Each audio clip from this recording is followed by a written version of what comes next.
ശബരിമല സ്വർണ്ണ കവർച്ചയിൽ മുരാരി ബാബുവിന്റെ അറസ്റ്റ് ഉടനുണ്ടായേക്കും. ഇന്നലെ രാത്രി കോട്ടയം പെരുന്നയിലെ വീട്ടിൽ നിന്നാണ് മുരാരിയെ കസ്റ്റഡിയിലെടുത്തത്.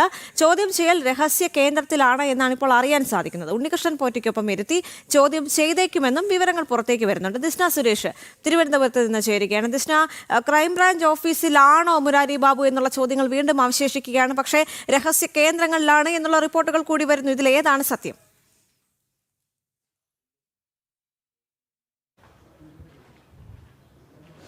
തീർച്ചയായും ദേവിക, ഏറ്റവും എടുത്തു പറയേണ്ടത് അന്വേഷണ ഉദ്യോഗസ്ഥൻ ഉൾപ്പെടെയുള്ള ആളുകൾ ഇവിടെ എത്തിയിട്ടുണ്ട് എന്ന് തന്നെയാണ്. എന്തായാലും ക്രൈംബ്രാഞ്ച് തിരുവനന്തപുരത്തേക്ക് എത്തിച്ചു എന്നൊരു സ്ഥിരീകരണം മാത്രമാണ് നിലവിൽ ലഭിച്ചിട്ടുള്ളത് എന്ന് തന്നെയാണ് ഈ സ്വർണ്ണ കവർച്ചയുമായി ബന്ധപ്പെട്ട ഏറ്റവും എടുത്തു പറയേണ്ടത്. പക്ഷേ അന്വേഷണ ഉദ്യോഗസ്ഥൻ ഉൾപ്പെടെ രാവിലെ പുലർച്ചെ 7:00 SP ശശിധരൻ ഉൾപ്പെടെയുള്ള ആളുകൾ ഇവിടെ എത്തിയിട്ടുണ്ട്. നമുക്ക് മനസ്സിലാക്കാൻ സാധിക്കുന്നത് ഇന്നലെ രാത്രിയോടുകൂടിയാണ് ഇത്തരത്തിൽ കസ്റ്റഡിയിൽ എടുത്തിരിക്കുന്നത് മുരാരി ബാബുവിനെ എന്ന് തന്നെയാണ് നമുക്ക് മനസ്സിലാക്കാൻ സാധിക്കുന്നത്. ഈ സ്വർണ്ണക്കൊള്ളയുമായി ബന്ധപ്പെട്ട ഈ സംഭവവുമായി ബന്ധപ്പെട്ടുള്ള ഏറ്റവും വലിയ ആസൂത്രകൻ എന്ന് തന്നെ നമുക്ക് പറയാൻ സാധിക്കും.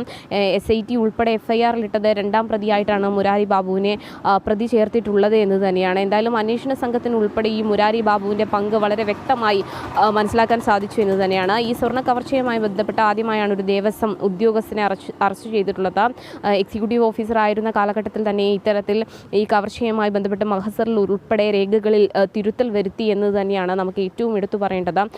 അതായത് ഈ സ്വർണ്ണപ്പാളി ചെമ്പുപാളി എന്ന് രേഖപ്പെടുത്തിയതൊക്കെ തന്നെയും മുരാരി ബാബു എന്നാണ് ഉണ്ണികൃഷ്ണൻ പോറ്റി ഉൾപ്പെടെ പറഞ്ഞിട്ടുള്ളത്. അതായത് ഈ ഉണ്ണികൃഷ്ണൻ പോറ്റിയെ ആദ്യഘട്ടത്തിൽ ചോദ്യം ചെയ്ത സമയത്ത് തന്നെ ഈ മുരാരി ബാബുവിൻ്റെയും അതോടൊപ്പം തന്നെ അനന്ത സുബ്രഹ്മണ്യത്തിൻ്റെയും ഒക്കെ തന്നെയും ഇതിൻ്റെ അതായത് ഈ കവർച്ചയുമായി ബന്ധപ്പെട്ട ആസൂത്രണം നടത്തിയതിൽ ഇവർ കൂടിയുണ്ട് എന്നൊരു കാര്യം ഏറ്റവും വ്യക്തമായി ഉണ്ണികൃഷ്ണൻ പോറ്റി മൊഴി നൽകിയിട്ടുണ്ട് എന്ന് തന്നെയാണ് നമുക്ക് മനസ്സിലാക്കാൻ സാധിക്കുന്നത്.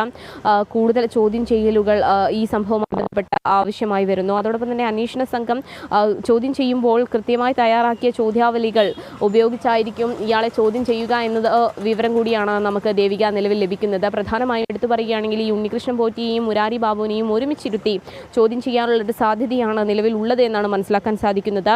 രണ്ടുപേരുടെയും ുള്ള വൈരുദ്ധ്യങ്ങൾ ഉണ്ട് എന്ന് തന്നെയാണ്. അത്തരത്തിൽ ചോദ്യം ചെയ്യലുകൾ മുന്നോട്ട് പോവുകയാണെങ്കിൽ ഈ കേസിന്റെ ആദ്യഘട്ടം മുതൽ പരിശോധിക്കുകയാണെങ്കിൽ കൃത്യമായ ആസൂത്രണം നടന്നിട്ടുണ്ട് എന്ന് തന്നെ അന്വേഷണ സംഘം കണ്ടെത്തിയിരുന്നു എന്ന് തന്നെയാണ്. കൂടുതൽ കുരുക്കുകൾ ദേവസ്വം ബോർഡിനുണ്ടാകുന്നു, ദേവസ്വം ബോർഡ് ഉദ്യോഗസ്ഥർ കൂടുതൽ കുരുക്കുകൾ മുറുകുന്നു എന്ന് തന്നെയാണ് നമുക്ക് മനസ്സിലാക്കാൻ സാധിക്കുന്നത്.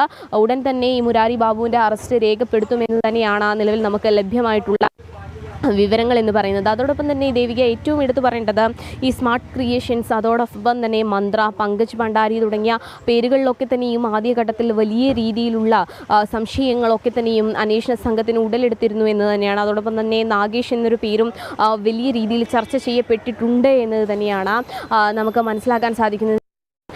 ഉദ്യോഗസ്ഥർ ഉൾപ്പെടെയുള്ള ആളുകൾ ഓഫീസിലേക്ക് കടക്കുകയാണ്. ഉന്നത ഉദ്യോഗസ്ഥർ, അന്വേഷണ ചുമതലയുള്ള ഉദ്യോഗസ്ഥരൊക്കെ തന്നെയും ഓഫീസിലേക്ക് പോകുന്നത് നമുക്ക് കാണാൻ കഴിയും. SP ശശിധരൻ ഉൾപ്പെടെയുള്ള ആളുകൾ ഈ ക്രൈംബ്രാഞ്ച് ഓഫീസിലെത്തി എന്ന് തന്നെയാണ് നമുക്ക് മനസ്സിലാക്കാൻ സാധിക്കുന്നത്. നിലവിലെ സൂചനകൾ പ്രകാരം ഈഞ്ചക്കലിലുള്ള ക്രൈംബ്രാഞ്ച് ഓഫീസിൽ തന്നെ മുരാരി ബാബുവിനെ എത്തിച്ചിട്ടുണ്ട് എന്നൊരു സൂചനകൾ സ്ഥിരീകരിക്കുന്ന തെളിവുകളാണ് ഇപ്പോൾ നമുക്ക് ഇവിടുന്ന് ലഭ്യമായിട്ടുള്ളത്. SP ശശിധരൻ ഉൾപ്പെടെയുള്ള ആളുകൾ ഇവിടെ എത്തിയിട്ടുണ്ട് എന്ന് തന്നെയാണ് മനസ്സിലാക്കാൻ സാധിക്കുന്നത്.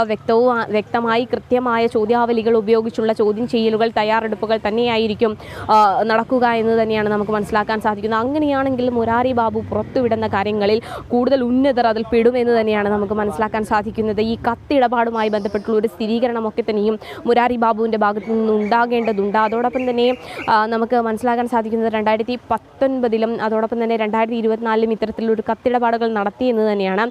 അതോടൊപ്പം തന്നെ ഈ ഉണ്ണികൃഷ്ണൻ പോറ്റിക്ക് ഈ സ്വർണ്ണപ്പാളി കൈമാറുന്നതിന് ഈ മുരാരി ബാബു കൂട്ടുനിന്നു എന്നത് തന്നെയാണ് മനസ്സിലാക്കാൻ സാധിക്കുന്നത്. അങ്ങനെയാണെങ്കിൽ ഈ സ്വർണ്ണ കവർച്ചയുമായി ബന്ധപ്പെട്ട കൂടുതൽ ആളുകൾ, കൂടുതൽ ഉന്നത ഉദ്യോഗസ്ഥർ ഈ കേസുമായി ബന്ധപ്പെട്ട് ഇതിൽ പെട്ടിട്ടുണ്ട് എന്നൊരു സൂചന മാത്രമല്ല, അത് സ്ഥിരീകരിക്കുന്ന കണ്ടെത്തലുകളിലേക്ക് അന്വേഷണ സംഘം കടന്നിരിക്കുന്നു എന്ന് തന്നെയാണ്. ദേവസ്വം പ്രസിഡന്റ് ഉൾപ്പെടെയുള്ള ആളുകളുടെ പ്രതികരണം നമ്മൾ കണ്ടതാണ്.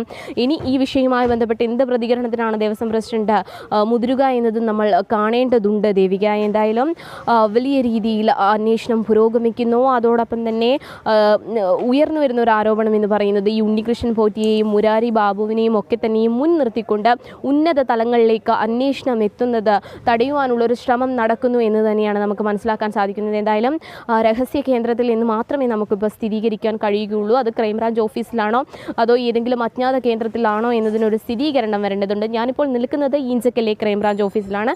ഇവിടെ അന്വേഷണ ഉദ്യോഗസ്ഥർ ഉൾപ്പെടെയുള്ള ആളുകൾ ഇവിടെ എത്തി എന്നത് തന്നെയാണ് ദേവിക നമുക്ക് മനസ്സിലാക്കാൻ സാധിക്കുന്നത്.